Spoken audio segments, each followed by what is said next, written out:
On se retrouve donc pour cette seconde vidéo où il est question des 3 clés de la réussite sur LinkedIn et à cet effet, j'ai légèrement détourné mon profil en ajoutant, vous pouvez le voir sur la droite, un logo bleu qui pourrait s'apparenter au bouton acheter d'un site e-commerce. L'objectif de ce montage, c'est de vous sensibiliser au point suivant. LinkedIn n'est pas un site marchand et les professionnels qui s'y connectent ne le font pas a priori dans l'idée d'acheter quelque chose. D'où la question suivante, comment peut-on vendre s'il n'est pas possible d'acheter? Pour répondre à cette question, il faut aborder la notion de conversion. Lorsque vous entrez dans un magasin, par exemple, et que vous y achetez quelque chose, vous réalisez ce qu'on appelle une conversion. C'est-à-dire que vous passez de l'intention à l'action. Et quand cette action met fin à un cycle d'achat, on parle de macro-conversion. Mais cette macro-conversion n'est possible que parce que vous avez préalablement, et parfois même inconsciemment, franchi un certain nombre d'étapes qu'on appelle des micro-conversions et qui définissent votre comportement d'achat. La première étape est celle de la découverte, c'est-à-dire le moment où vous prenez conscience de votre besoin.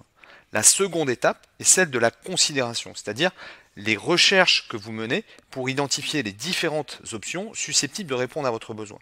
Dans un troisième temps, vous allez chercher à évaluer chacune de ces options pour ne retenir à la fin que celle qui vous semble constituer la meilleure solution en fonction de vos attentes.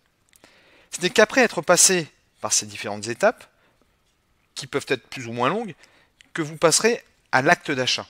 Or, Internet permet désormais de trouver l'information de manière autonome, au point qu'aujourd'hui, la décision d'achat est prise à 60% avant même l'entrée en scène d'un commercial. Incidence pour les entreprises et les marques, elles doivent positionner et rendre visible à chaque étape du processus d'achat des contenus en ligne capables de guider le prospect vers les produits ou les services qu'elles proposent.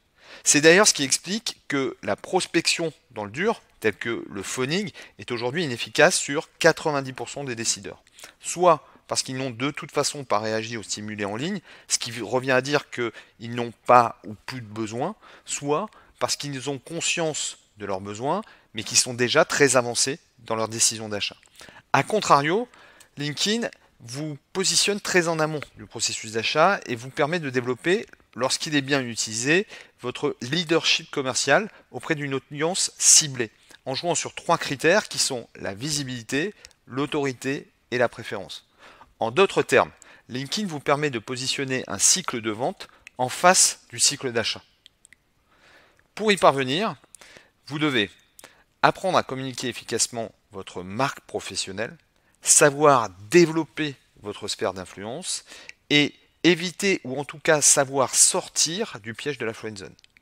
Vous l'aurez compris, il n'y a aucun hasard à ce que ces 3 facteurs soient les sujets des 3 premiers modules de cette formation.